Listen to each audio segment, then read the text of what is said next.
So I've been seeing all this talk around the internet that Sony has basically put out a dumpster fire of a showcase. I think the knee-jerk reactions of the internet is very funny. A lot of people don't necessarily pay a lot of attention as to how things are going. You see, at this moment right now, if you kind of consider what the market is looking like right now, PlayStation is in a very interesting spot, not because they're freaking out or whatever. I mean, I think they were when the Activision deal was probably going into effect or when the proposition and the conversations were going on. But that's not really, an indication of where things are going to go from a sales perspective and so on and so forth. I think the knee jerk reaction is people not understanding the change in the landscape right now. Because if you think about it, Microsoft does not want to give any room for PlayStation in this generation. Last generation, they pretty much made the decision to go ahead and just say, you know what, screw it. Let Sony get this one, but next one, we'll get him next time, or we'll get him next time, boys. Apparently, that's a Call of Duty reference, and apparently that's what they're going for, pun intended, pretty much in this conversation. So what's going on right now?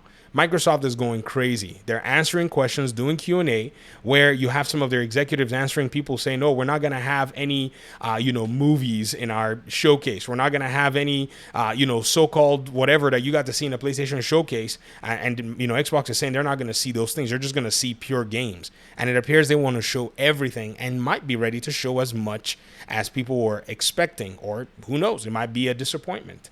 But at the end of the day, Sony's, game plan, in my opinion, needs to find a way to kind of temper things down.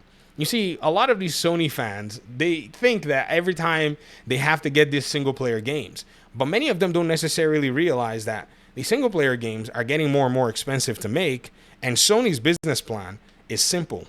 They want to go ahead and farm dollars in order for them to be able to, put into their studios like Naughty Dog, Insomniac, and Santa Monica to make these single player games. It's just that simple. There's nothing really complicated to it. It's not rocket science. Anybody can figure this stuff out, because at the end of the day, when you actually consider that these games are costing them a lot of money, then there's no doubt that in your mind, it's going to pretty much look like, a situation where they have to find means of constantly churning in cash. So these 12 live service games that they're wanting to make, actually what they need is just 2 live service games that can bring in a few $1 billion. They want a Rainbow Six type game or a GTA type game or a Destiny type game so that they can fund some of these projects to sell more consoles to continue to solidify their position as the huge, market shareholder in this particular space.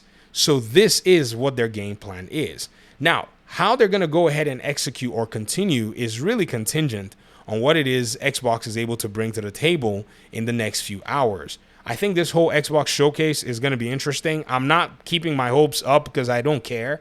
Anyways, if there's a game that I like that I want to play, I'll play. But at the end of the day, these two companies, they're here to make money. And so it doesn't really bother me how any of them fares anyways. It's, to me, all just, I don't know, it's just a charade at the end of the day. But that's pretty much my own analysis of this stuff. All this, conversation on the internet about, Sony failed or Sony put out a dumpster fire and blah, blah, blah. To me, I just think it's people that are just overreacting for nothing. I think many of them are, not paying close attention to the fact that these video games are made with money. Like, it's not just pure passion that makes these games. Your devs, they eat. They feed their kids and they have to get paid in order for them to be able to do their job. In fact, the industry is getting more and more and more competitive. Even one of the top artists that worked at Santa Monica, Ralph Garcetti, has been poached by Netflix to go make a video game or start a studio to make a video game. This is the truth and the reality. If you don't, compete or at least hold your top talent and say, where are you going, bro? Here's a check, man. Don't go anywhere. You're not necessarily going to be able to keep a lot of them because these veterans are few and far between. There are not a lot of them still working in the industry right now.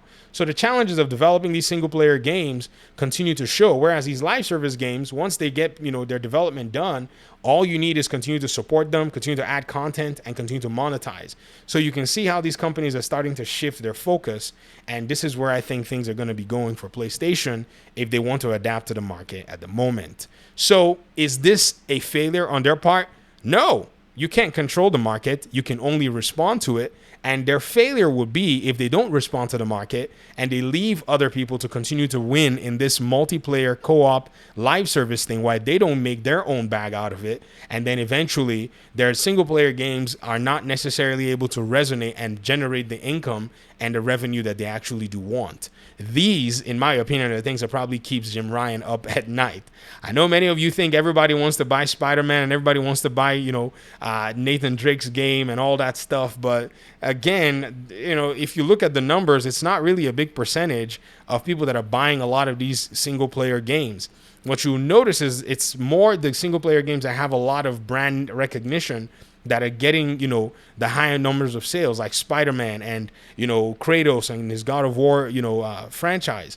So other than those, many of them are not necessarily seeing the big numbers that would probably justify Sony to continue to make and, produce more. I mean, Horizon Forbidden West is getting another, entry, but, the Days Gone game, at first, what we heard was they didn't greenlight another sequel. There's rumors that we might be getting another one, but hey, if the first one didn't get, a sequel, who's to say, that Sony is going to change their minds right now? So these are some of the things that you're going to be seeing very soon, where the industry is going to be changing, where some of these creatives, they pretty much shot themselves in the foot, because with these single player games, you have a very small margin of error to get things right. Like The Last of Us Part 2. Think about that. When The Last of Us Part 2 came out, it was a mixed bag.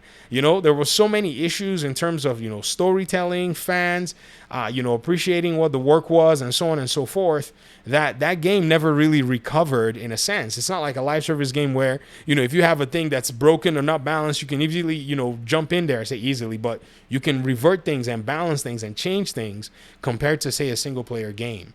So when you consider all of this, I think Sony just needs to adapt its strategy and find a way to keep its messaging in a way that continues to appeal to its audiences. That's pretty much what it is. I think that showcase was just a messaging mishap more than anything else. They were messaging to their investors in that particular showcase, not necessarily to their audiences and customers. But we'll see what Xbox has to offer, and we'll see how that all kind of lines up. So looking forward to it. Thanks so much for watching the video. Appreciate you guys' time and audience, and hopefully we'll talk pretty soon in another one. Peace out.